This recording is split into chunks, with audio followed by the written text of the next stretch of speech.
Hello everyone, this is Nilufar Neha Khan and welcome to our YouTube channel Shikshalaya. तो आज हम बात करेंगे जो बीएड वर्सेस बीटीसी का जो मामला चल रहा है, इसमें एक नया पड़ाव आया है। वो ये है कि आप जिन बच्चों ने 2018 से 2023 के बीच में बीएड किया है उन्हें मौका दिया जाए, ताकि जो जिन रिक्रूटमेंट में बच्चे एलिजिबल थे, है ना, उन्होंने एग्जाम दिया, बाकी चीजें करी, प्रोसेस को कंप्लीट किया, अब उनके साथ ये नाइंसाफी ना की जाए। ठीक है, अब पूरा मैटर क्या है मैं आपको समझा देती हूँ, और इस पे आप सुप्रीम कोर्ट की 3 जजेस बैठ सकती हैं या नहीं बैठ सकती हैं, या फिर आगे आपको क्या करना चाहिए क्या नहीं करना चाहिए, इससे सच में बीएड वालों को राहत मिलेगी भी या नहीं मिलेगी, ये भी मैं आपका क्लियर कर दूंगी।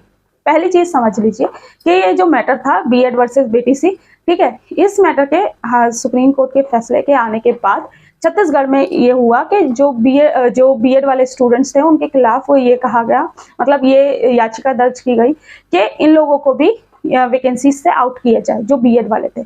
अब ये लोग चले गए हाई कोर्ट। अब इन्होंने ये कहा कि सरकार की पॉलिसी के अंतर्गत हम लोगों ने बीएड करी, हमने सारा प्रोसेस पूरा फॉलो किया, जो भी गाइडलाइंस थी या फिर जो भी टर्म्स एंड कंडीशन थी उन सबको ध्यान में रखते हुए हमने सारा कुछ किया। अब हमने तो सरकार के पॉलिसीज के ध्यान में रखते हुए ये चीजें कंप्लीट करी। अब कहीं ना कहीं हमारे साथ ये नाइंसाफी हो रही है कि हम यहाँ पर पूरा प्रोसेस कंप्लीट करने के बाद अगर हमें बाहर कर दिया जाए हमारी जॉब से, या फिर कह लीजिए हमारे सिलेक्शन प्रोसेस से। तो यहाँ पर एक चीज कही गई है हाईकोर्ट, छत्तीसगढ़ हाईकोर्ट में, कि जिन बच्चों ने 2018 से 2020 और 2023 के बीच में बीएड करी है, जब मतलब सुप्रीम कोर्ट के फैसले के आने से पहले तक जो चीजें हैं, अगर आप उस टाइम पे बच्चों ने, तो उन लोगों को एटलीस्ट मौका दिया जाए, ताकि एक जो बच्चे सरकार के जो पॉलिसीज के अंतर्गत ध्यान में रखते हुए उन्होंने बीएड किया, जो भी किया, ठीक है, उन सब चीजों को ध्यान में रखते हुए बच्चों ने किया। अब यहाँ पर सरकार की तरफ से गलती हुई।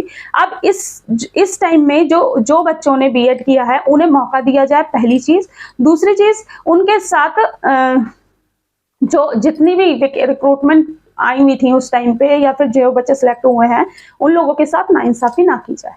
अब यहाँ पर बच्चे क्या कंफ्यूज हैं कि जो सारे बच्चे हैं, मतलब बीएड के 2018 से पहले के भी जो स्टूडेंट्स हैं, अब वो बच्चे पूछ रहे हैं मुझसे कि मैम क्या इसमें जो बच्चे 2018 से पहले बीएड किए हुए हैं उन लोगों को भी शामिल किया जाएगा या नहीं किया जाएगा। पहली चीज तो आप ये समझ लीजिए कि वहां पर भी हाई कोर्ट ने ये कहा है कि आप वेट कीजिए, अब ये कहा जा रहा है कि 3 जजेस के बेंचेस के बाद इसे रिव्यू किया जाए, और इसके फैसले को, मतलब जो सुप्रीम कोर्ट का 3 जजेस का अगर फैसला आता है उसमें अगर बीएड वाले एलिजिबल होते हैं तो यहाँ पर 2018 से 2023 के बीच में जो कैंडिडेट हैं उन्हें सिलेक्शन दिया जाएगा या फिर उन्हें निकाल दिया जाएगा अकॉर्डिंग टू सुप्रीम कोर्ट के फैसले के अकॉर्डिंग। ठीक है, अब यहाँ पर एक चीज याद रखिए कि बात तो वहीं फंस गई ना दोबारा से।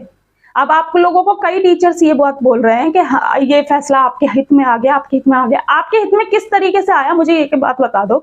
इन लोगों ने भी तो ये कहा है कि जो 3 जजेस की बैठक होगी उसमें ये मतलब 2018 से 2023 के बीच में जो बच्चे हैं उन्हें राहत दी जाए।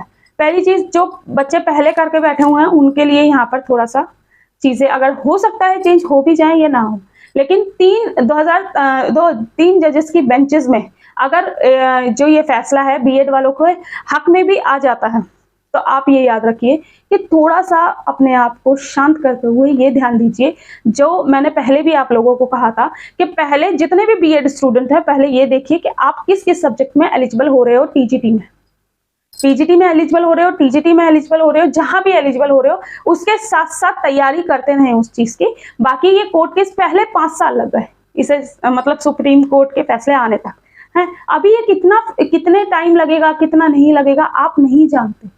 और अगर बात कर भी है, लेकिन सच बोल रही हूँ, अगर आपके पास टाइम है ओवर एज होने का तो आराम से बैठ के होइए। और ये सलाह सिर्फ उनके लिए है जो कि कहीं ना कहीं एलिजिबल हो रहे हैं, लेकिन पीआरटी में नंबर ऑफ वैकेंसीज अच्छी होती हैं, ज्यादा होती हैं, इस वजह से सिर्फ अपना एक टाइम इन्वेस्ट कर रहे हैं इस चीज में। तो एक चीज याद रखिए कि अगर आप काबिल हैं तो आपको हर जगह अपॉर्चुनिटी मिल जाएगी, लेकिन ये याद रखिए एलिजिबिलिटी क्राइटेरिया में अगर एलिजिबल हो तो प्लीज रिक्वेस्ट है, ठीक है। कोशिश करिए कि इस बार जो वैकेंसीज निकल रही हैं उनका फॉर्म फिलअप कीजिए, उनके लिए अपना 100% दी। मैं आपको बता रही हूँ, अगर 101% अगर आपने 100% अपना दिया ना, तो आपका सिलेक्शन होना ही होना है।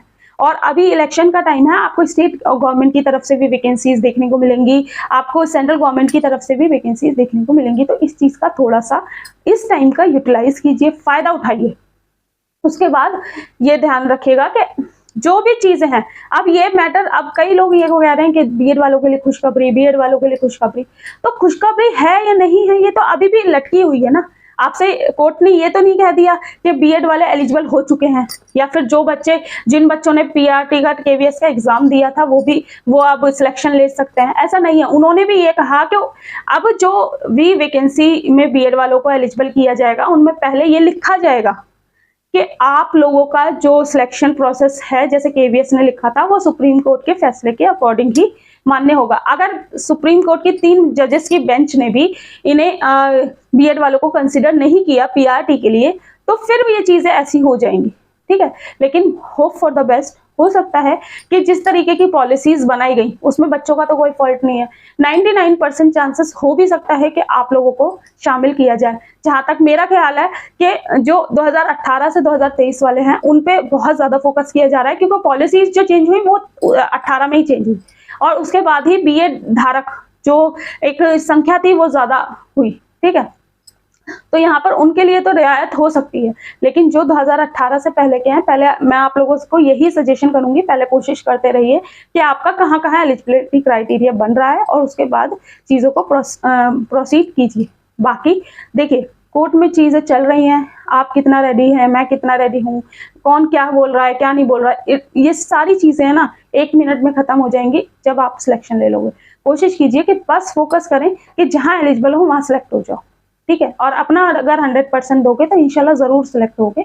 ऐसा नहीं है कि आप 100% दो, हो सकता है कई बार लक काम नहीं करता, या फिर कई बार कोई चीजें होती हैं, मैं मानती हूँ इन सब चीजों को। लेकिन अगर आप अपना 100% दे रहे हो ना, तो मैं आपको आज लिख के दे रही हूँ कि कहीं ना कहीं है ना, वो चीजें आपको पे करेंगी, ठीक है, और वो किसी ना किसी फॉर्म में करेंगी, और तब आपको ये रियलाइज होगा कि आपने उस टाइम पे मेहनत करी थी और आज आपको वो चीजें पे कर रही है। लेकिन हाँ, ये याद रखिए, सेकंड ऑप्शन हमेशा लेके चलिए। यहाँ आपको राहत तो मिल गई है, लेकिन सिर्फ इसी के ही भरोसे नहीं रहना। मैं हमेशा ये बात कहती हूँ, किसी भी एक ऑप्शन को ही लेके चलना, ये अपने आप में बहुत ज्यादा, मतलब कई बार ऐसी सिचुएशन हो जाती है कि बच्चे डीमोटिवेट इतने ज्यादा इस लेवल तक हो जाते हैं कि वो डिप्रेशन में जाने लगते हैं, और कई बच्चे मेरे सामने ऐसे हैं, आए हैं।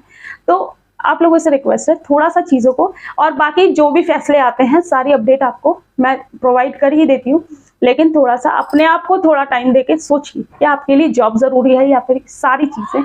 और अगर कर सकते हो तो अपना 100% वहां दो जहां पर एलिजिबल हो, ठीक है। अभी फिलहाल अपने फ्यूचर के मतलब फ्यूचर में कौन सी चीजों में एलिजिबल हो गए, ये इससे ज्यादा जरूरी है कि आज आप किस चीज में एलिजिबल हो, ठीक है। बाकी मिलते हैं आपसे किसी और वीडियो में। यहाँ कॉमर्स वाले बच्चे बहुत परेशान हैं, उनके लिए मैं आप लोगों को बताऊंगी कि आप लोगों के लिए कहाँ कहाँ क्या क्या अपॉर्चुनिटीज हैं, ताकि आप बीएड करने के बाद आप कहाँ कहाँ, किस स्टेट गवर्नमेंट में कहाँ से कौन सी वैकेंसीज निकलती हैं, कहाँ आप एलिजिबल हो सकते हो, और कौन कौन से रास्ते आपके लिए निकाले जा सकते हैं। मिलते हैं आपसे फिर किसी वीडियो में। थैंक यू फॉर वॉचिंग, और ध्यान रखिए, पढ़ते रहें, इंशाल्लाह आप लोगों के साथ आपके हित में चीजें हो। चलिए मिलते हैं किसी और वीडियो में। Thank you for watching.